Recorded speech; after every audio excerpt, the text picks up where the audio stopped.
Resident Evil Requiem is the perfect blend between two worlds. In one hand, we have the survival horror experience that we all love from the franchise, an experience that was perfected throughout the years and reached its peak in Resident Evil 7 with the first-person perspective.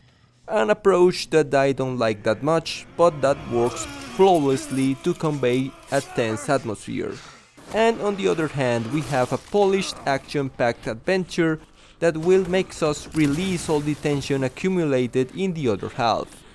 This one is also an experience perfected throughout the years, with Resident Evil 4 Remake at its peak.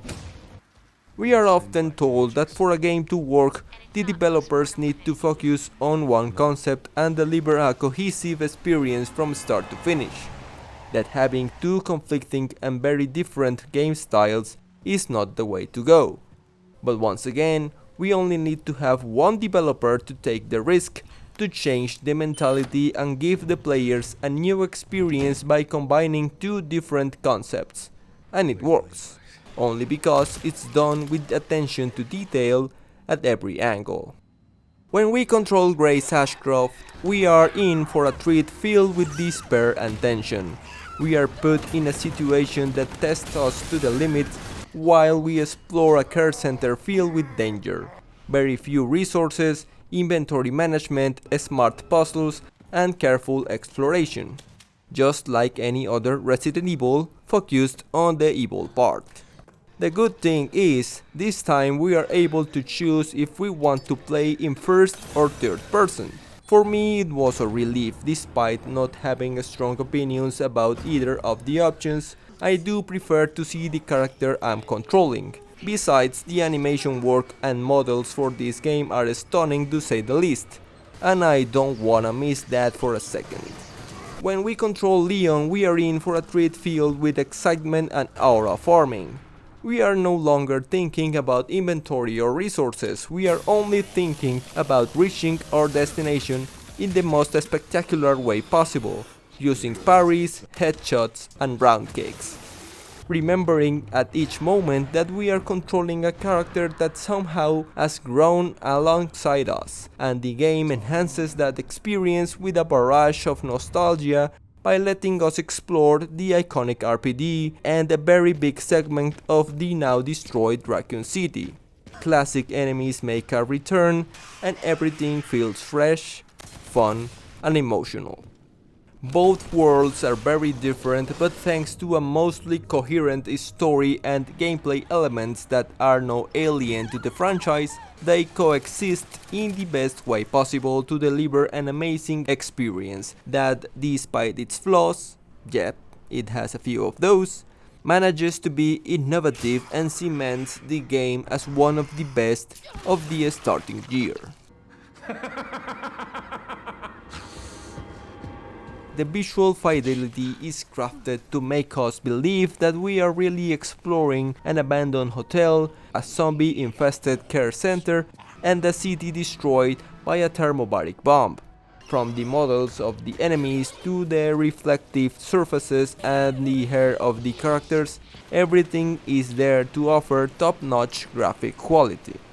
Leaving behind my opinions about the game, completing it is not that hard compared to other entries of the franchise, mostly because there is not much content besides the main story and some unlockables that can be easily gotten through normal gameplay and are basically time consuming. A DLC was already announced for the game, so I'll make an update with the additional things when the time comes. Well, in order to complete Resident Evil Requiem with 100%, you need to basically complete all the challenges of the game. That includes some that aren't included in the achievements or trophies of the title. First, you need to complete the game in any difficulty, get both endings, which is very easy this time around with a very handy option at the end. And while you do that, collect all the Mr. Raccoons, all the charms for both Grace and Leon, all the documents and all the weapons available in the main story. Then start finishing the remaining challenges in order to get more CP to buy all the things in the bonuses section which includes the special content, concept art, models, the behind the scenes video, Grace's report, and the bonus settings. Those final challenges include finishing the game on Insanity, which is the hardest difficulty of the game, finishing the game in under 4 hours, and finishing the game without using any healing items and using only handguns, to name a few. All of those can be easily done using some of the bonus settings of the game, available for purchase using CP. Completing Requiem also means that you need to do the final puzzle, a challenge that had the entire community working together like detectives. This challenge isn't tied to an achievement or trophy, but it's worth 20,000 CP and requires you to do a series of complicated steps that are very well documented in another video I have in the channel, so please look that up if you want more information about it.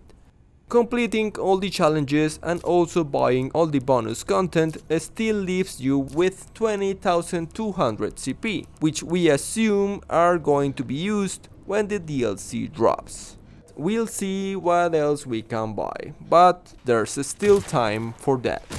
As always, I also added a few more steps for my 100% completion, which included having multiple saves with the completed main areas of the game with all the items collected, also being able to explore them to my heart's content. That's one save for the care center, one for Raccoon City, one for the RPD section, and a final one for the ARC.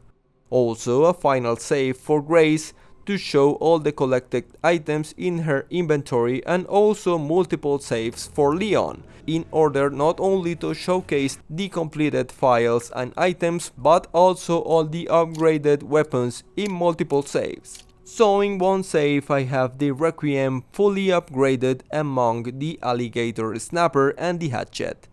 In other save I have the fully upgraded submachine guns, and in other save I have the shotguns. You get the idea. And with that, Resident Evil Requiem is 100% completed. For now. Thank you for watching, and if you like what you just saw, please subscribe, give a like, leave a comment. Thank you so much for staying to the end. See you around. This time, you ain't getting back up.